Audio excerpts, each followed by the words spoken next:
ఇకనైనా చేసిన తప్పుకు చెంపలేసుకోండి, బుద్ధి తెచ్చుకోండి. సిరిసిల్లలో మళ్ళీ నేతన్నల ఆత్మహత్యలు తిరిగి ప్రారంభమైనాయి. ఇప్పటికైనా కొద్దిగా జ్ఞానం తెచ్చుకొని బుద్ధిహీనంగా ప్రవర్తించడం మానుకొని, ఇంకా పిచ్చివాగుడు మాగడం మానుకొని, ఇప్పటికైనా మరి నేతన్నలకు తిరిగి ఆర్డర్లు ఇవ్వండి. ఇచ్చి బతుకమ్మ చీరకు మేము 3,000 కోట్ల ఆర్డర్లు ఇస్తే 5-6 ఏళ్లలో నీకు దమ్ముంటే 6,000 కోట్ల ఆర్డర్లు ఇంకా మంచి చీరలు తయారు చేయించు, లేదా కాటన్ పరిశ్రమకు ఊతమిచ్చే విధంగా వ్యవహరించు. అంతేగాని మూర్ఖుడిలాగా ఇవాళ ప్రజల ఉసురు తీసుకునే విధంగా, నేతన్నల ఉసురు తాకే విధంగా ఈ దిక్కుమాలిన రాజకీయాలు చేయవద్దని చెప్పి కూడా రేవంత్ రెడ్డి గారికి నేను విజ్ఞప్తి చేస్తా ఉన్నా.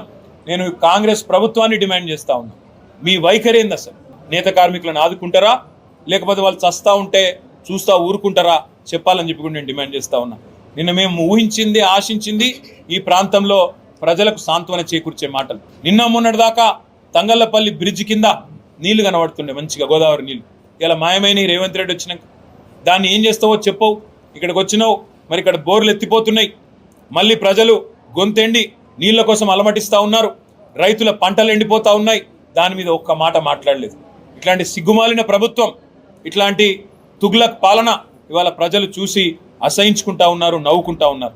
నువ్వు చెప్పే అబద్ధాలు, అసత్యాలు ప్రజలు ఇవాళ చీత్కరించుకుంటా ఉన్నారు.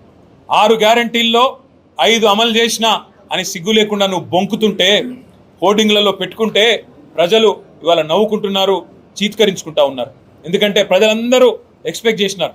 2 లక్షల రుణమాఫీ అన్నావు, 2,500 ప్రతి మహిళకు, 1,67,00,000 మందికి ఇస్తానన్నావు. అదేవిధంగా పెద్ద మనుషులందరికీ 4,000 ఇస్తానన్నావు. తులం బంగారం అన్నావు, స్కూటీలు అన్నావు. 100 రోజుల్లో అన్నీ చేస్తా అని చెప్పి పొంకనాల పోతిరెడ్డి లాగా డైలాగులు కొట్టినావు. ఇవాళ మళ్ళీ సిగ్గు లేకుండా వచ్చి పచ్చి అబద్ధాలు. పెద్దలు చెప్తారు ఊసర వెళ్ళి రంగులు మారుస్తుందని, కానీ రేవంత్ రెడ్డి గారేమో తారీఖులు మారుస్తుండు. ఊసర వెళ్ళి రంగులు మార్చినట్టు రేవంత్ రెడ్డి గారేమో తారీఖులు మారుస్తుండు. December 9 నాడు రుణమాఫీ అన్నాడు, మళ్ళీ ఇలా 15 ఆగస్టు అంటున్నాడు.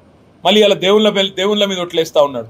నేను రేవంత్ రెడ్డి గారిని అడుగుతా ఉన్నా, నిజంగా నీ పార్టీకి చిత్తశుద్ధి ఉంటే, నీ పార్టీకి నిజాయితీ ఉంటే మొన్న ఇచ్చిన వాగ్దానాలకే దిక్కులేదు, కాంగ్రెస్ 6 గ్యారంటీలకే దిక్కులేదు, మళ్ళీ ఇప్పుడు కొత్తగా ఇంకో 5 గ్యారంటీలు అని చెప్పి పార్లమెంట్ ఎన్నికల కోసం ఆడుతున్న మోసం డ్రామా ఏదైతే ఉన్నదో ఇది ప్రజలు గ్రహించిండ్రు. నీ పార్టీకి బుద్ధి చెప్తారు. నువ్వు ఇప్పటికైనా నిజాయితీగా చెప్పు. జిల్లాలు ఎన్నుంచుతావు? బతుకమ్మ చీరలు ఆర్డర్లు ఇస్తావా, ఇయ్యవా? గోదావరి నీళ్లు మళ్ళీ ఈ ప్రాంతానికి ఎట్లా తీసుకొస్తావు? కాళేశ్వరంలో ఉన్న మేడిగడ్డ చిన్న రిపేర్ బరాజులో ఎప్పుడు చేస్తావు, ఎప్పటి లోపల పూర్తి చేస్తావు? రైతులు అడుగుతున్నారు, నేతన్నలు అడుగుతున్నారు, జిల్లా కోసం పోరాడిన ప్రజలు అడుగుతున్నారు. వీటికి నిజాయితీగా సమాధానం చెప్పు.